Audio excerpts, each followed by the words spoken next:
자, 핵 안에는 뭐가 있을까?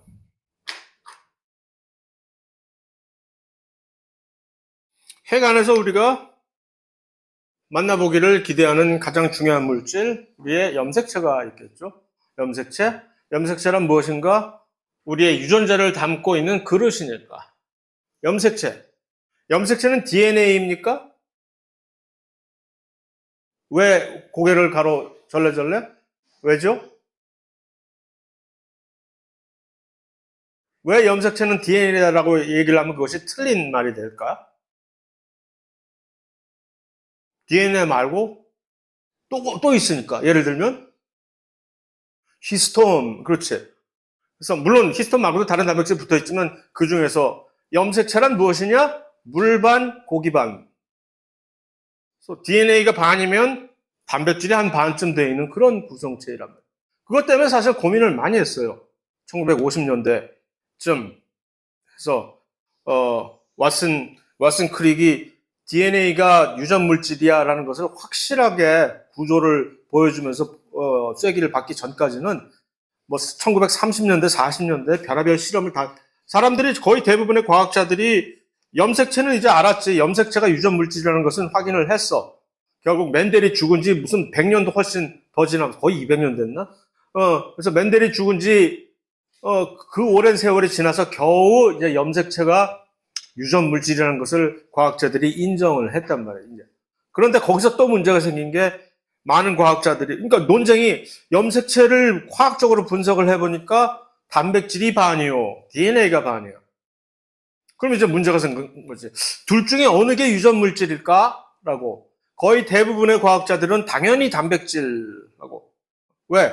단백질은 20개의 아미노산으로 이루어진 것이고, DNA는 4개의 핵산으로 이루어진 것이니까, 당연히 20개의 조합으로 돌리는 게 훨씬 더 다양성을 유전자가 되기 위해서는 다양성이라는 것쯤은 알고 있으니까. 그래서 많은 과학자들이 거의 대부분이 단백질 이꼴 유전물질. 그게 아니라고 별의별 실험을 막 해가지고서 보여주는 과학자들은 전부 폄하. 네가 실험을 잘못해서 그래. 또는 오염이 됐어. 또는 뭐 네가 한 실험은 박테리어 페이지라든가 뭐 그런 데서 한 거 아니야. 그런 바이러스에서 한 실험을 가지고 어디 이거를 적용을 시켰어. 많은 식으로 안 받아들일 자세가 돼 있으면 무슨 짓을 해도 사람들이 안 받아들이잖아요. 심리 상태가. 그러다가 결국은 왓슨 크릭이 자 까불지 마라. 딱 마지막으로 한 번만 보여준다. 이게 DNA다. 하고 딱 보여주니까 그 자리에서 사람들이 꼼짝 못하고 인정해서.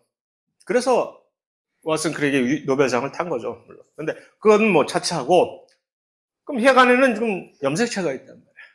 염색체가 있는데 염색체를 우리는 염색질이라고 얘기를 할 때도 있고.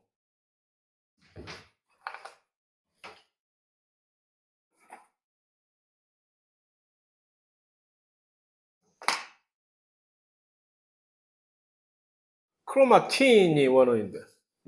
어떨 때는 염색체야. 이건 크로모솜이지.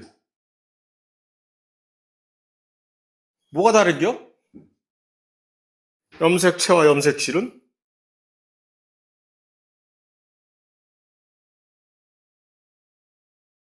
똑같은 긴데 그냥 대충 둘 다 같은 동명이인? 염색질과 염색체는 유전 물질을 담고 있는 무슨 뭐 구조라고 이렇게 표현할 수가 있지. 그러면 염색체는 우리가 알았어. 염색질이라고 하는 요 크로마틴을 새롭게 등장한 용어 아니에요. 새롭게 등장한 요 염색질, 크로마틴을 제대로 정의하면 되겠네, 그럼. 어떻게 정의할까요, 크로마틴을? 염색질. 아주 깔끔하게. 코딩 짤 때 고수들은 아주 짧게 몇 가지 단어로 몇 가지 문장으로 끝난다면 너저분하게 이렇게 하지 않고, 난 코딩의 코자도 모르니까 뭐 잘 모르겠는데, 그렇듯이 크로마틴을 아주 깔끔하게 그렇게 정의하면 뭐라고 할까?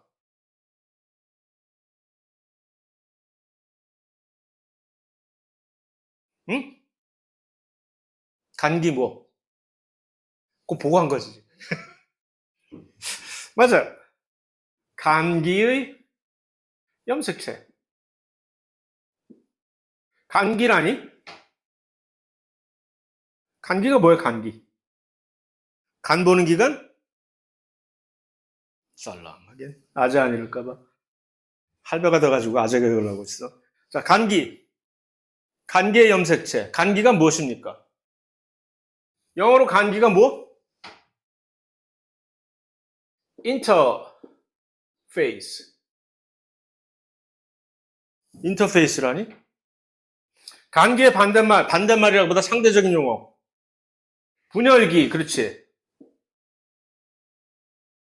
세포가 딱 분열을 하는 고기간. 분열기 무슨 뭐, 전기, 중기, 뭐, 후기, 말기 뭐 하는 식으로 분열하는 그 시기를 빼고는 나머지는 전부 간기, 인터페이스. 그래서 세포 주기라는 것을 우리가 딱 파이로 그릴 때 분열기라고 하는 것은 여기밖에 안 되지, 여기. 여기서 세포 분열이 일어나는 거고, 나머지는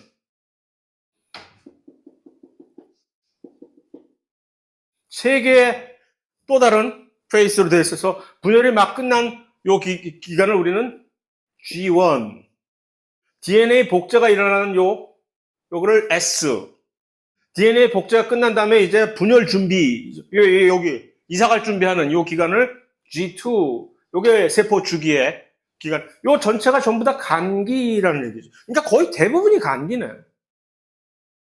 세포의 하나의 일생으로 볼 때 거의 대부분은 간기고 아주 짧은 요 기간, 여기서 진짜로 이 무슨 뭐 마이토시스든 마이오시스든 일어나든 그 기간이 분열기라는 얘기죠. 그러면 대부분의 기간 동안에 우리가 알고 있었던 염색체라는 것은 염색질이라는 것으로 존재한다. 그러면 이제 이 둘이 뭐가 차이가 나는지를 확실히 구분을 해야 되겠네. 염색질과 염색체의 차이점. 실을 여기 그림이 있나? 그래서 뭐 없다고 치고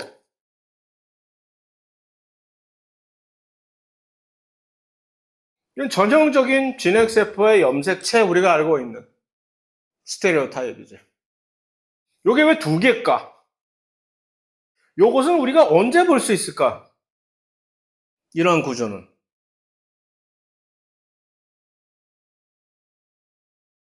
딱 요 세포 주기에서 이것을 딱 처음으로 발견할 수 있는 시기 찍어보세요.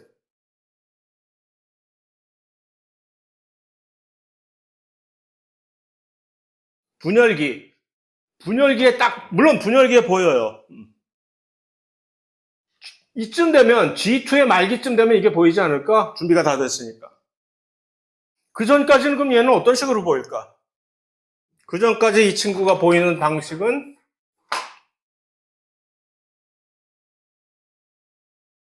그냥 막 흩어 엉클어진 실들처럼. 실을 두 가지 방식으로 우리가 정리할 수 있잖아요. 방 안에 한가득하게 이걸 다 널려놓은 실을 다 풀어가지고 또는 돌돌돌돌돌돌돌 말아가지고 요만하게 만들 수 있는 그 돌돌돌 말아가지고 요만하게 만든 게 요것이고. 왜 이랬을까? 분열할 때는 짐 싸야지 박스 안에다 전부 다 정리해서 넣어야 될 거야. 안 그러면 이거 다 놓쳐. 그 전에는 그냥 다 풀어 헤쳐 놓고 있다가 정신 바짝 차리고 자 이사 갈 준비해라. 그러면 여기서 이 G2에서 그러니까 이것을 우리는 응축, 영어로 condensation이라고 하는 응축이라는 것을 통해 가지고서 완전히 이 압축을 시켜 놓은 그런 구조라는 얘기죠. 그것이 염색체이고 그 나머지는 다 풀어서 원래 그대로 자연 상태로 이렇게 쫙 집에서 편하게 있듯이 이렇게 다 풀어놓은 그 구조가 염색질이라는 얘기죠. 이것을 누가 조종을 하지? 히스톤이 붙어 있는 이유가 바로 히스톤은 마치 아코디언처럼 아코디언이 이렇게 쭉 줄어들었다가 늘어났다 하는 이런 응축이 됐다가 풀어졌다 하는 이것을 가능하게 해주는 것이 히스톤이라는 어떻게 하길래 히스톤은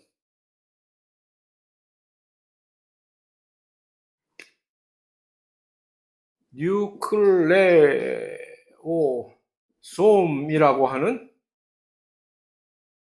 단위체를 구성을 함으로써 이 뉴클레오솜이라고 하는 단위체는 히스톤들이 단백질들이 딱 8개가 달라붙어 가지고서 8개로 동그란 히스톤 단백질을 만든 다음에 그 중심에다가 DNA를 2바퀴 반 감아 가지고서 딱 넣고 또 다른 히스톤이 그 8개가 딱 와가지고 동그랗게 만들면 또 여기다 마치 실 돌돌 감는 그 안에 그 기둥 그걸 실타래라고 그러나? 잘 모르겠지만 실타래 맞아요. 실타래처럼 이렇게 감아서 그러면 이제 각각의 간격이 생길 거 아니야. 이렇게 히스톤 단백질의 그 뉴클레오솜이라고 하는 구성된 히스톤 8개가 들어간 그 뉴클레오솜에 DNA가 감기고 또 DNA가 감기고 한 것들이 일정한 간격으로 늘어서 있을 거 아니에요. 그 간격을 좁혔다가 늘렸다 할 수 있는 거죠. 아코디언이라는 비유를 그래서 한 거예요. 이것을 우리가 얼핏 볼 때 이렇게 좁혔다 늘렸다는 걸 1차원적으로만 생각하니까 별거 아닌 것 같지만 이 친구들은 3차원 공간에서 이거를 할 수 있기 때문에 이거를 엄청나게 압축을 시킬 수가 있다. 어느 정도 엄청난 압축이냐? 이걸 다 풀어 헤치면 이게 한 3m쯤 되나? 1m쯤 된다고나 할까? 세포 수준에서 잘 감이 안 오죠. 그래서 항상 얘기하는 게 이거보다 작은 백팩이 세포라고 하면 이거보다 작은 사이즈의 백팩이 세포라고 그 사이즈를 딱 하면 스케일을 하면 여기서 DNA를 꺼내가지고서 일렬을 길게 연결하면은 여기서 어디까지? 86km까지 길이가 쫙 가는 거예요. 거의 서울 간다는 얘기지, 여기서. 그 정도로 그거를 다 불러 모아가지고 요 작은 이것도 백팩 안에 들어있는 핵은 또 얼마나 더 작은데 거기다가 집어넣을 수 있다는 얘기가 이게 그 뉴클레오솜을 통한 이 응축이라는 것이 그 대단함. 두 번째, 만약에 뉴클레오솜이 잘못 돌연변이가 일어나가지고서 이 응축 자체를 G2기에 가서 이 말기에 이걸 완성해야 되는데 갑자기 얘가 헷가닥해가지고서 G1기에 응축을 했다고 칩시다. 뭐 그렇게 미칠 수 있잖아. 뭐 너나 나나 우리 다 같이 미칠 수 있는 잠재를. 그러니까 G1기에 갑자기 응축하는 기전이 발동을 해가지고서 응축이 시작이 됐어. 그러면 그렇게 된 결과로 갑자기 뜬금없이 요기에서 발견이 될 수 있는 요것에 비해서 이 응축의 결과에서 만들어진 이 염색체는 이것과 비교해서 뭐가 다를까? 혹시 아니면 같다, 동일하다 또는 뭔가 다르다. 뭐가 다를까? 다르다는 데 자꾸 내가 밀고 있죠.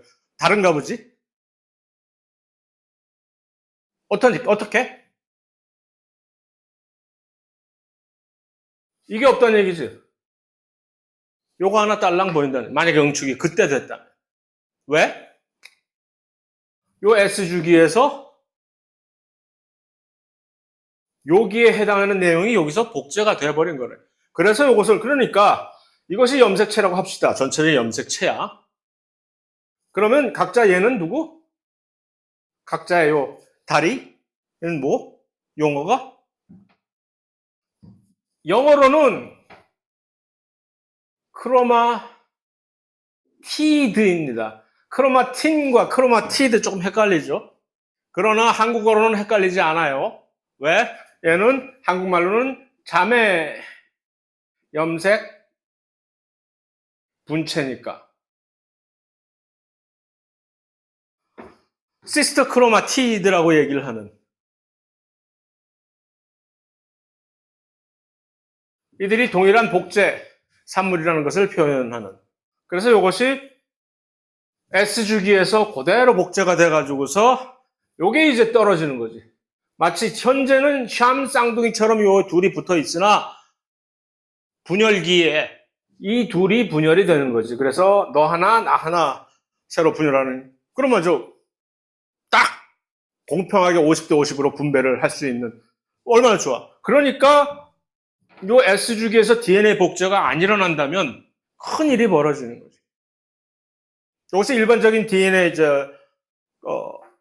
복제와 세포 분열에 관한 얘기고, 물론 생식세포의 경우는 이게 조금 다르지만, 자, 그것이 이제 염색질과 염색체에 관한 뉴클레오솜. 그러니까 여기에 용어가 어떤 것들이 결부가 되는지를 대충 정리할 때, 염색질, 염색체, 그것과 연관되는 가장 중요한 핵심은 뭐겠어? 뉴클레오솜이지. 뉴클레오솜이라는 것이 딱 들어가서 이 둘을 왔다 갔다 할 수 있게 하니까. 그치? 그래서 이게 사실은 또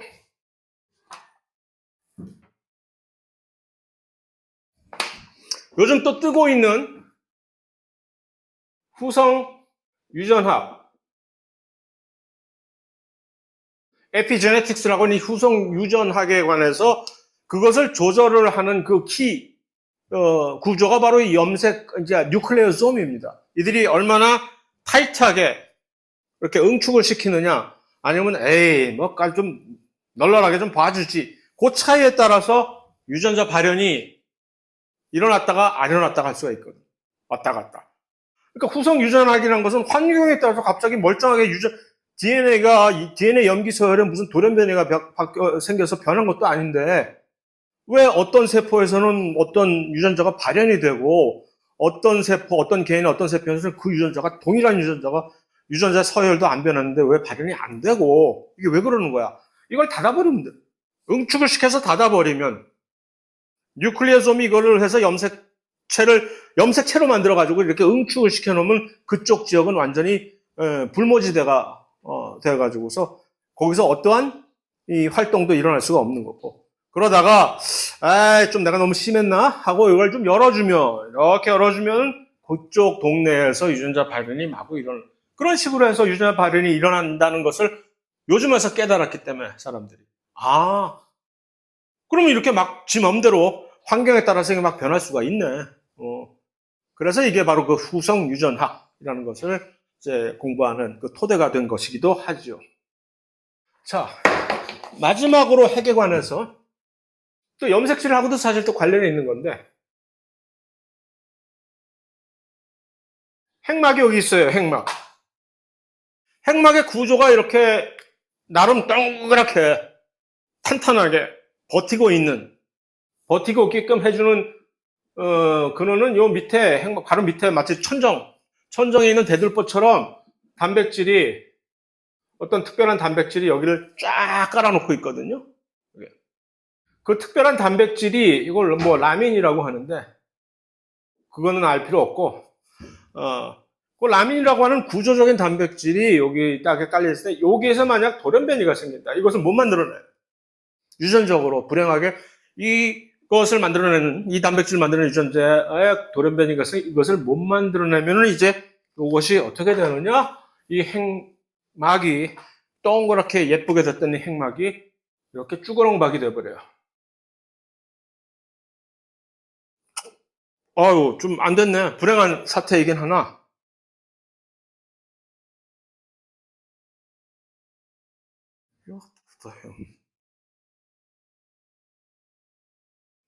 그렇다고 해서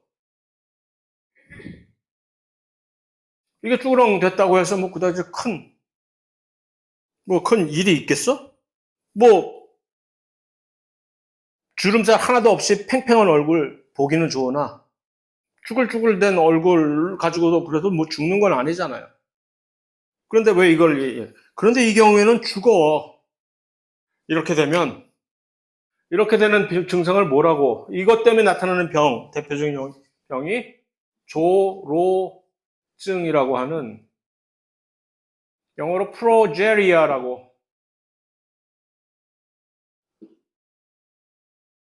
간혹 가다 보면은 사진에 덜어 나타나는 그런 병이 있는데, 그 조로증이라고 하는 그 병이 바로 이 핵막이 붕괴가 돼가지고서 이렇게 되면서, 그럼 이 조로증의 결과로 어떻게 되느냐? 20세를 넘기기 힘들어요. 그러니까 15, 16살인데 뭐 얼굴 금방 보면 금방 표가 나. 이 친구들 어디서 많이 봤을 거예요. 조로증에 걸린 프로제리아 환자들. 근데 이들은 전부 10대예요. 왜? 20대를 벗어나서 사는 사람이 없기 때문에. 그들의 신체적인 나이가 15세, 6세, 12세 때 이미 8, 90대 신체적 나이가 되거든. 아니 너무 심하잖아. 이거 너무하잖아. 핵막 겨우 하나 이렇게 쭈그러졌다고 이렇게 갑자기 그런 결과를 당하니 이건 너무 불공평해. 왜 이럴까? 이게 바로 이 뭐가 붕괴가 돼서 이래? 핵막이 이렇게 붕괴가 되면 뭐가 영향을 받게 되면은 영어로 합시다. 크로마틴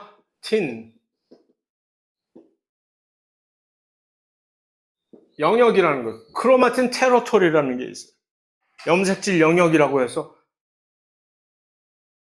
형광현미경으로 각각의 염색질을 우리가 23개의 서로 다른 염색체가 있잖아요. 그들이 염색질 상태로 존재를 할 때 각각의 염색체마다 다른 형광물질이 붙게끔 하는 기법을 써갖고 이렇게 염색을 하면 얼핏 생각할 땐 이들이 원래 그냥 실타래처럼 엉겨있는 그럼 막 지 멋대로 이렇게 뭉쳐있는 그런 실인데 그 염색약을 그렇게 각각의 염색체를 구분하는 다 여러 가지 색깔을 같이 동시에 집어넣으면 완전히 검은색이 될 거 아니에요. 전부 다 합쳐져서 믹스가 돼가지고. 그렇지 않아요.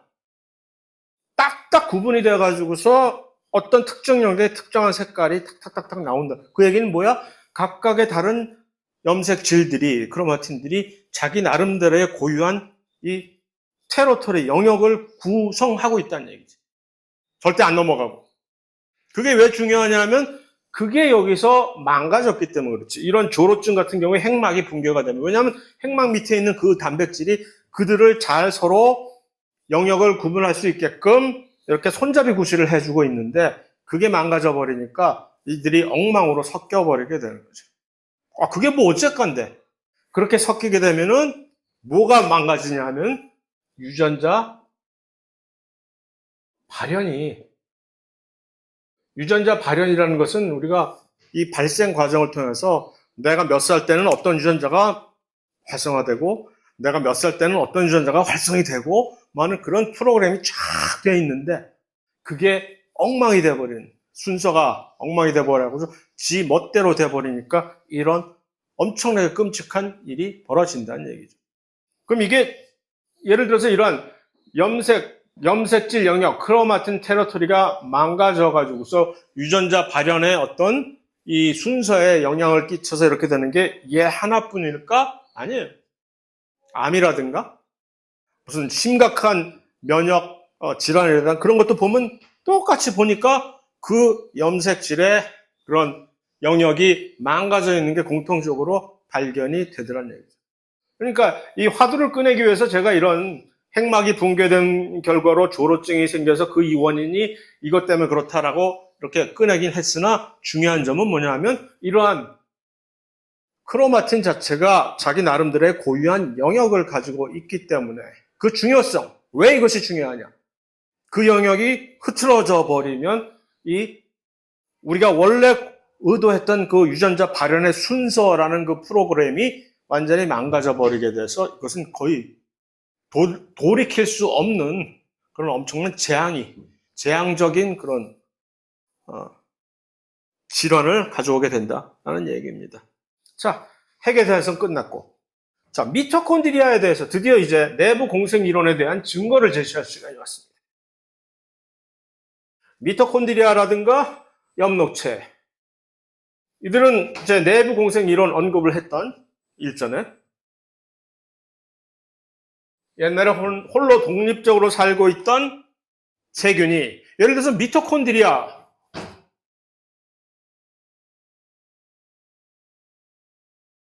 정말 이쁜 녀석이지. 정말 이뻐. 왜? 이게 뭐라고 이런 녀석이 여기서 ATP를 그냥 마구 생산을 하잖아. 그냥 엄청나게. 물론 얘 없이도 조금 먹고 조금 살 수는 있지만 그런데 미토콘드리아가 들어와서 그냥 같이 살게 됐던 원래 옛날에 그 미토콘드리아의 저 조상은 홀로 살던 세균이었다며. 그러니까 특별한 능력을 가진 세균이지. 그러니까 이들이 이것을 하기 위해서는 산소가 없어서는 안 되는. 그러니까 산소를 이용을 해가지고서 엄청나게 많은 양의 ATP를 효율적으로 만들 수 있는 신박한 능력을 가지고 있는 새로운 생명체가 몸 안에 들어와서 진핵 생명이라는 진핵 생물을 완성시켰다라고 얘기를 할 수가 있는.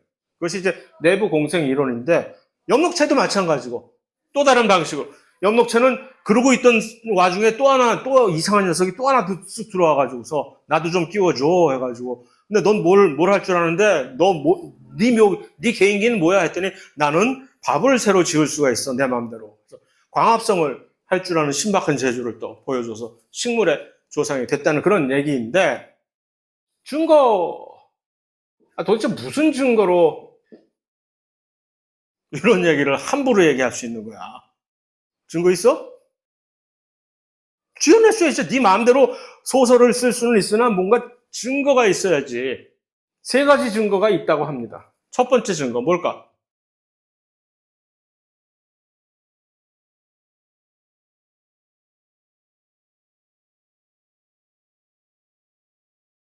이 녀석들이 안에 보면 동그리 하는 DNA를 가지고 있어.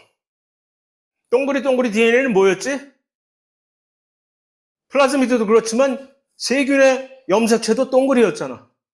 그러니까 그 세균의 염색체처럼 그러니까 원형 DNA라는 것은 그런 얘기가 나오면 우리는 그냥 시겁하는 거지. 아니 이게 어떻게 들어왔어? 원형 DNA라니. 우리는 선형 DNA잖아요. 모든 진핵세포의 DNA는 선형이잖아요. 직선으로. 그것 때문에 사실은 우리가 늙는다는 얘기가 있어요. 그런데 얘네들은 고세균, 그런 원핵세포들은 DNA가 끝이 막혀 있단 말이에요. 이렇게 원형으로. 이것이 플라즈미드가 됐든 염색체 DNA가 됐든 원형인데 그 원형 DNA가 이 안에 박혀 있는 거죠. 일단 처음에 미토콘드리아 네가 뭔데 DNA를 가지고 있는 거야, 건방지게. 일단 그것부터 기분이 나쁜데 DNA는 핵이나 이런 뭔가 좀 뭔가 이 결정을 내리는 본부에서 컨트롤 타워에서나 갖고 있는 거지. 네가 뭔데 네 마음대로 DNA를 가지고 있어, 지가? DNA를 가지고 있으면 네가 네 마음대로 스스로 뭔가를 할 수 있다는 얘기 아니야. 일단 그게 기분이 나쁜 건데 일단 DNA를 가지고 있어. 그러면 두 번째는 그냥 다 100번 양보해서 DNA를 가지고 있어, 네가? 뭐 가지고 그럴 수도 있지. 내가 DNA 어떻게 뭐 하다가 살다 보니까 뭔가 조금 흘려가지고서 나의 DNA가 오염돼갖고 이 안으로 들어갔나 보다. 할 수 있을 거 아니야. 근데 나중에 보니까 그 DNA가 아니네. 내 DNA가 아니요. 지가 어디서 갖고 들어온 거야, 원래부터, 처음부터. 그러니까 이게 바로 미토콘드리아가 원래 독립적으로 살던 세균의 조상이었을 가능성에 매우 심각하게 다가가는 거지. 두 번째, 이 DNA가 발현이 돼. 자기 나름대로 유전자를 만들어낸단 말이야. 그럼 유전자 만들어내면 뭐야? 유전자라는 것은 정보일 뿐이잖아요, 정보. 관념이라는 얘기. 그 관념이 현실화되려면 무엇로 바뀌어야 돼? 그 유전자의 정보가 단백질로 변해야 돼. 단백질로 변하기 위해서는 누가 필요해? 리보솜이 필요하다는 얘기지. 근데 너 리보솜 있어? 근데 이때나 자체 리보솜을 가지고 있어요. 다 할 수 있다는 얘기네, 이 녀석이. 근데 자체 리보솜을 더 화들짝 놀라게 하는 것은 이 자체 리보솜이 뭐야? 70S에 가까운 리보솜. 70S? 뭐였지? 원핵세포의 세균의 리보솜. 그러니까 얘는 리보솜이 물론 조금 많이 변해서 그동안의 풍상을 겪어서 완전 완벽한 70S는 아니지만 어쨌든 진핵세포의 리보솜은 아니야. 원핵세포에 가까운 리보솜이라. 자체 리보솜인데 원핵세포의 그것이란 말이야. 야, 그러면 진짜네, 진짜. 마지막으로 쐐기를 박는 것이 막이 이중막인데 외막과 내막의 화학적 성분이 달라. 얘네들은 외막은 누구와 비슷할까? 외막은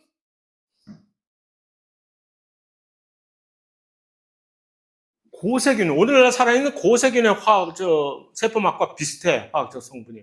내막은 누구와 비슷할까? 오늘날 살아있는 세균과 비슷해. 이게 무슨 의미인데? 그래서 그것을 기본으로 해서 그림을 그려보면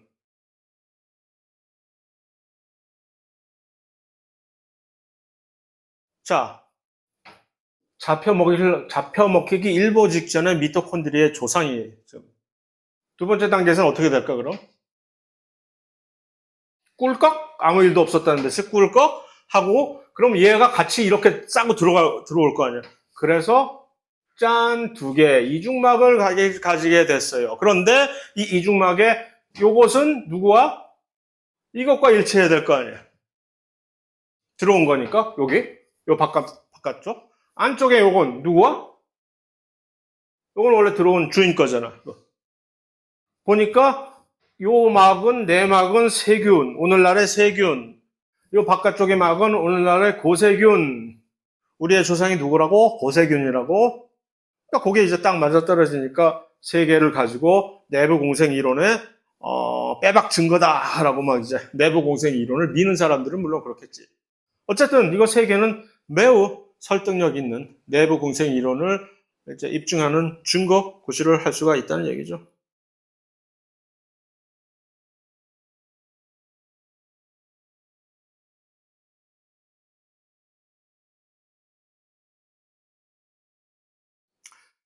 자, 간단하게 그러면 외포작용이란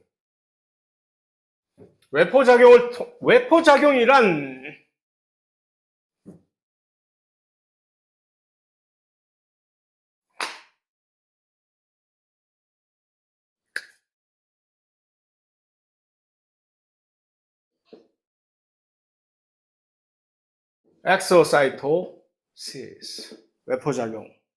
일단 무엇이냐? 분비가 되는 단백질들, 밖으로 내보내는 단백질들. 인슐린이라든가 소화효소라든가 어디서 만들어갖고 밖으로 던져버려야 될 때 얘네들을 어떤 식으로 이동시킬 것이냐. 분비 단백질들, 그 다음에 세포막 단백질들. 막에 박혀있는, 지난 시간에 봤던 막에 박혀있던 그 알몬드들은 도대체 어디서부터 유래를 해서 어떻게 간 것이냐라는 것. 마지막으로 이 외포작용을 통해서 또 이제 이 처리돼야 될 또 단백질 중에 하나는 리소솜이라고 하는 요 특이한 지역으로 보내져야 되는 리소솜 단백질들.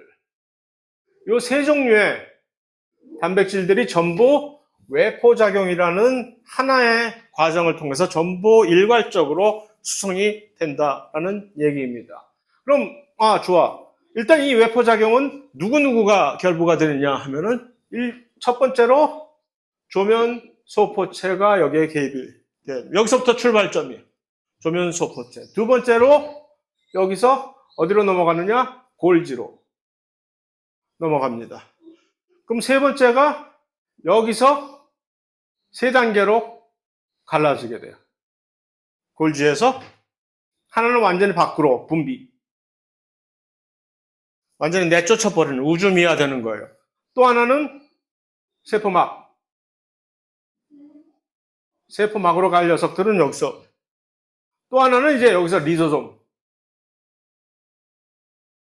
이 세 가지 다른 지역으로 이 골지에서 분류를 해가지고서 보내게 되는 이것이 외포작용입니다.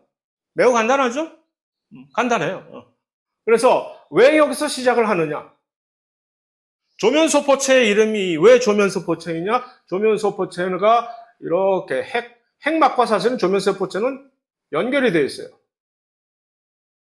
조면세포체들은 일부 이렇게 이들이 되어 있는데 이 조면세포체들을 보면 여기에 전부 작은 깨알 같은 못들이 이렇게 표면에 박혀 있단 말이에요. 그래서 이 조면, 러프라는 이름을 전자현미에서 보니까 얘네들이 뭔가 박혀 있는 얘네들이 뭐라 그랬죠? 리보솜이라 그랬잖아요. 리보솜.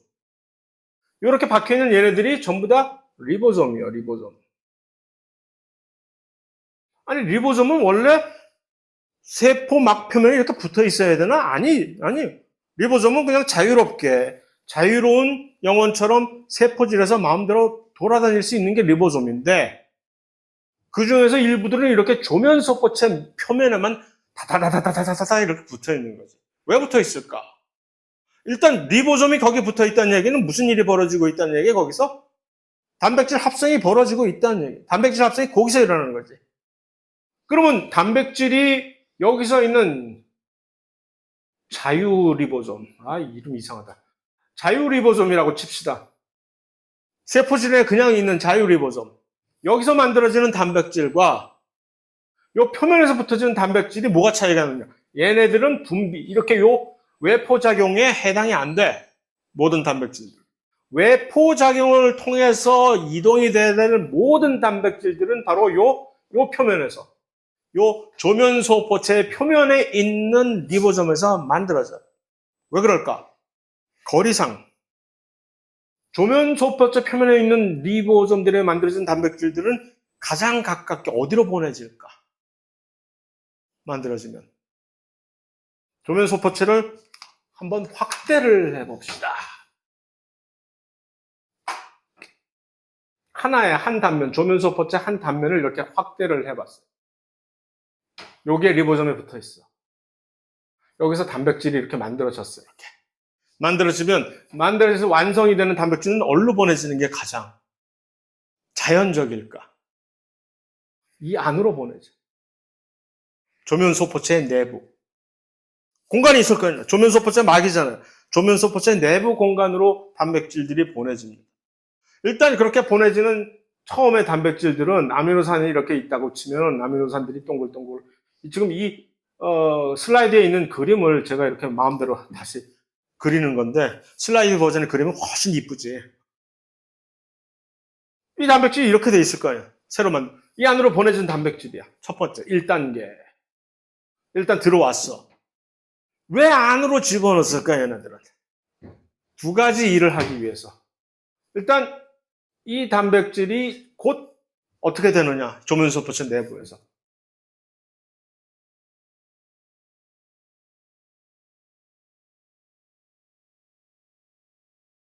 이렇게 되고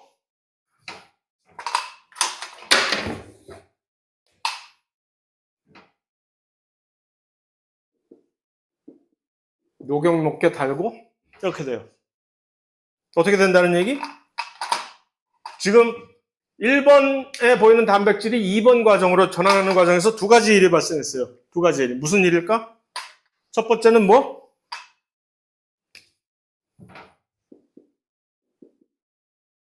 단백질의 접힘이 일어났어. 폴딩. 두 번째는 녹용을 달았지. 글라이코실레이션. 당 부착이 된 거지. 그러니까 이 외포작용을 통해 가지고 간 리소솜으로 가는 단백질, 세포막으로 박혀있는 단백질, 밖으로 분비되는 단백질, 내가 100% 장담하는데 이들은 전부 다 당을 부착하고 있다라고 말씀드렸죠? 왜 그렇게 네가 확신하는데 이 일이 벌어지기 때문에. 그 누구도 피할 수 없는. 모든 단백질이 이 안에 들어오면 이 안에서는 당이 부착이 되게끔 돼 있거든. 일단은 접혀야지, 제대로. 제대로 여기서 접지 못하는 이 폴딩의 중요성은 뭡니까? 이것이 바로 이 단백질이 기능을 제대로 할 것이냐 말 것이냐의 성패를 결정하지. 낭포성 섬유증 기억나세요? 이게 여기서 그 짓을 못할 것 같으로 판단되면 얘는 여기서 어떻게 돼? 갈아엎어버리지. 분해시켜버리죠. 이거 중요한 문제예요. 네가 단백질 넣어서 재구실을 하느냐 못하느냐는 네가 얼마나 접느냐 잘 달려있는. 두 번째는 잘 접었어? 잘 접었다는 게 확인되면 여기다가 당을 일단 붙여요. 근데 이 당은 여기서만 붙는 게 아니라 이 골지에서도 훨씬 더 심층적으로 붙이거든. 어떻게 비교하면 이 조면소포체 내부에서 벌어지는 당 부착은 일종의 기초화장 정도라고 보입니다. 그 다음에 이걸 다시 골지로 보내면 여기서 훨씬 더 그 위에다 떡칠을 해서 당이 엄청나게 오밀조밀하게 정교하게 각각의 단백질마다 다양한 당을 가지고 있게끔 되거든. 어쨌든 당 부착이 여기서 시작이 돼. 그럼 이게 다 끝났어. 완성. 너는 보내도 되겠다. 졸업해도 되겠다 하면 어떻게 될까? 여기가 이쪽으로 얘를 몰아가지고서 이 단백질 콘으로 3번 모른 다음에 여기가 어떻게 되느냐. 갑자기 여기가 이렇게 여기가 이렇게 꼬집혀요. 요 부위가 끝부분이 조면소표제 끝부분이 이렇게 꼬집혀 가지고서 떨어져 나가게끔 이 안에는 지금 완성된 단백질을 달고 있는 거지. 자, 이렇게 꼬집혀 가지고 떨어져 나온 요 부분을 요것을 우리는 뭐라고 할까? 얘 이름이 수성 소낭입니다. 수성 소낭이라는 것이 그러니까 내막계 작은 부분이지만 이런 조면소포체나 또는 골지 같은 데서 떨어져 나온 꼬집혀서 떨어져 나온 작은 부분의 일부분이지만 이 내막계가 수행하는 외포작용을 하는데 없어서는 안 되는 일종의 택시 호시를 하는 것이죠. vehicle 운반을 하는 택시. 그래서 여기다 담아가지고서 이 다음 행선지가 어디라고? 골지라고 했죠. 근데 왜 수성소낭을 이런 식으로 꼬집어가지고서 만들어 놓은 것이 중요할까? 수성소낭의 맨 바깥쪽은 뭘로 돼 있지? 인지질 이중층으로 돼 있지. 얘가 가서 들이밀려고 하는 그 부분의 겉부분은 뭘로 돼 있지? 인지질 이중층으로 돼 있지. 막대막으로 이들이 서로 부딪히게 되면 어떻게 되지? 아무 일도 없었다는 듯이 스르르 해가지고서 마치 그 막의 일부가 되면서 안에 들어있던 내용물은 그 안쪽으로 뱉어내게 되겠지? 그것이 바로 수성소낭이라는 물질, 그런 화학적인 물질을 사용을 해가지고서 수송을 전담하는 이점이 정말 효율적이죠. 골지로 갔어. 무슨 일이 벌어질까? 자, 일단 골지에서는 당 부착을 훨씬 더 심화. 그거보다 더 중요한 것은 뭐지? 이 세 개를 분류할 줄 알아야 된다는 거지. 그래서 골지를 뭘로 비유를 하냐면은 우편 집중국, 우체국 중에서도 우편 집중국이라는 데는 모든 다른 데서 오는 우편물들을 쫙 모은 다음에 분류를 해서 다시 이렇게 보내는 데가 우편 집중국이잖아요. 그러니까 그런 것처럼 골지는 어디서 모든 물질, 사실 뭐 여기서만 오는 거지만 이 아래에서만 오는 거지만 어쨌든 분류를 할 줄 알아 얘가. 그래서 얘는 리소솜으로 보내는 얘는 밖으로 내보내야 되는 단백질. 세포막 단백질은 원래 자기 자체가 알아서 원래 좀 세포 생물학 중에서 좀 디테일하게 보면 되겠지만 처음에 이 들어갈 때부터 얘가 좀 달라. 세포막에 박혀 있는 단백질은. 그러니까 뭐 여기서 어쨌든 이 분류가 가능해. 또 한 가지 분류해야 될 친구는 골지에서 친구 따라 강남 온 녀석들이 있어요. ER에 원래 살던 원래 ER 붙박이 단백질인데 여기 꼬집는 과정에서 자기도 하다가 탈출 못하고 여기 같이 끼어 들어온 단백질. 여기 오면 안 되는 단백질. 여기 와, 골지가. 얘도 알아봐. 너 여기 왜 와 있니? 잘못 왔어요. 버스 놓쳤어요, 자다가. 그러면 다시는 오지 마 하고 보내줘, 얘는 또. 또 다시 오겠지, 그래도. 오지 말라고. 어쨌든 그런 식으로 얘가 희한하게 그걸 다 분류를 할 줄 안다는 얘기. 왜? 얘는 골지는 뭐 때문에 그걸 어떻게 알 수 있을까?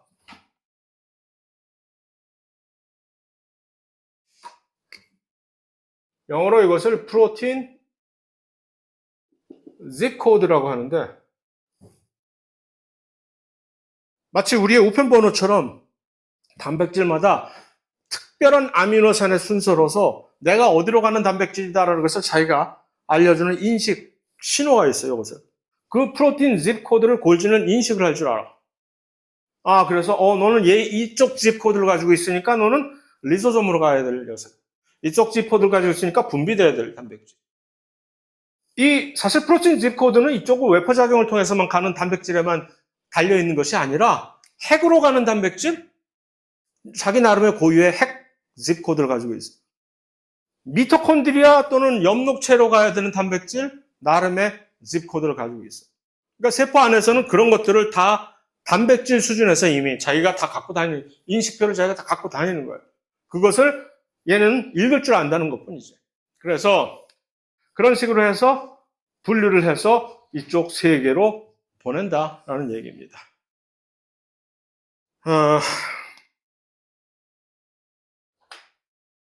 그래서 이들은 당연히 전부 다 이제 당을 부착을 하고 있는 그런 단백질 것이고, 리소솜에 관해서 간단하게 마지막으로 설명을 한다면, 리소솜은 세포 안에 여러 개가 있는데 리소솜 전체 구조는 이렇게 되어 있어요.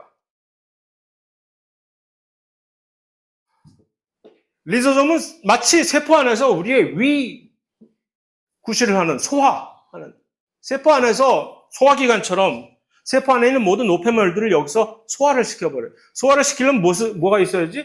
소화 효소가 있어야 되지. 가수분해 효소라고 해요. 가수분해. 여러 가지 종류예요. 단백질을 가수분해하는, 지질을 가수분해하는, 핵산을 가수분해하는, 당을 가수분해. 네 가지 종류의 서로 다른 가수분해 효소들이 질비해. 다만 이들의 가수분해 효소들의 공통점은 전부 다 뭐? 산성 가수분해 효소. 이 안에 pH가 5보다 아래예요.